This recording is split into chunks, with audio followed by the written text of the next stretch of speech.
Welcome back. How did your group approach the gifted identification of Dustin? According to the rules for portability, Dustin may be identified under general specific intellectual ability.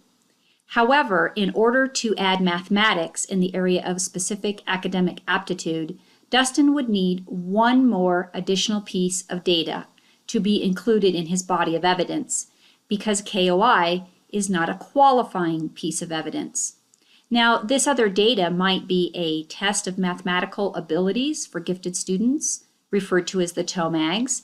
We might ask his math teacher to complete a normed reference observation scale, or perhaps give him a criterion referenced math test that's off level. Now, these instruments could be provided right away to Dustin in order to collect immediate data for possible math identification instead of waiting for the next district or state assessment to be administered. That way, immediate programming to address Dustin's math needs could be implemented to ensure his continual growth and achievement. Now, if additional data do not support a math identification at this time, it is important the team continues to review his math data over time, but still program for this strength area. If a general specific intellectual identification is made, it is important to still determine strength areas so appropriate programming options can be developed for the advanced learning plan. In this case, data show Dustin's strength area is in math. So even with a general intellectual ability identification, achievement goals in the ALP could align to mathematics. Let's return to that question, why do we identify? Let's watch this video of Dustin, and I think you will have yet another answer. So I was definitely a very energetic child, probably overly imaginative. There was one time I had a teacher where if he would catch me kind of like daydreaming, he would take his golf club and he'd smack it right down on top of my desk to kind of, try and get my attention again. When he got to first grade, he wasn't reading. When the other kids started reading, we became very concerned there. Then when he got to second grade, they were having spelling tests, and he wasn't being able to spell anything. It was really hard for him. He was beginning to lose confidence. Yeah, it was very frustrating and upsetting because I didn't like not being able to read and write. I wanted to be just as smart as everybody else. At one point, he came home from third grade, and he said that they had worked on a project, and it was something to do with math or science. And he said, "Mom, the kids were asking me for help. They think I'm smart." And he was so amazed because at that point, he was starting to feel like he wasn't smart. And of course, as parents, we were super concerned about that. When we met to do some of our one-on-one services, he wanted the windows closed, the blinds shut, the door closed, and didn't want anyone to know anything about him.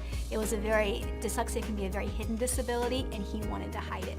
After I kind of started learning about what being dyslexic really meant, that's when kind of the relief came, like, okay, so my brain is a little bit different than everybody else's, but, that's fine, and I can still make it in the world just fine. We moved him into human audiobooks, and I think he read his first grade-level novel using the Learning Ally books. Gregor the Overlander, I'm pretty sure is what it was.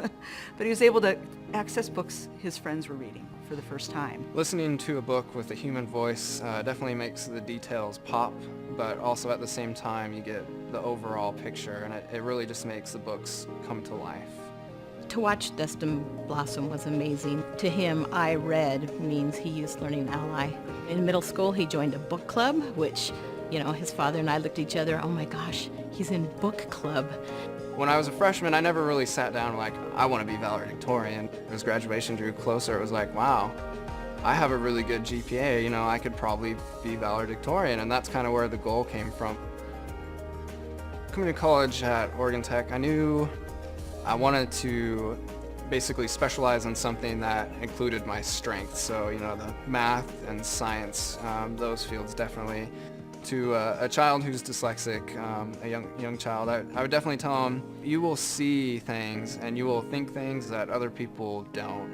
It truly makes you a unique thinker, and oftentimes you'll see solutions that other people just don't, and that is where you'll get your edge from.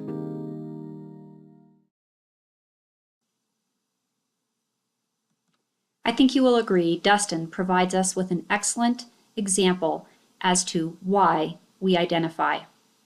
Now, for Dustin to be considered twice exceptional, otherwise known as 2E, he would have to be formally identified as a gifted student, and he would have to have either an IEP or 504 to address his special learning needs in reading.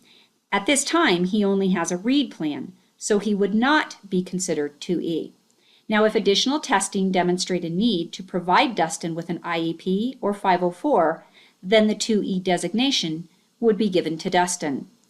If you would like more information about twice exceptional students, there are many resources available on our Gifted Education website. So now it's time to pause again and address what questions or concerns you might have based on this information about Dustin.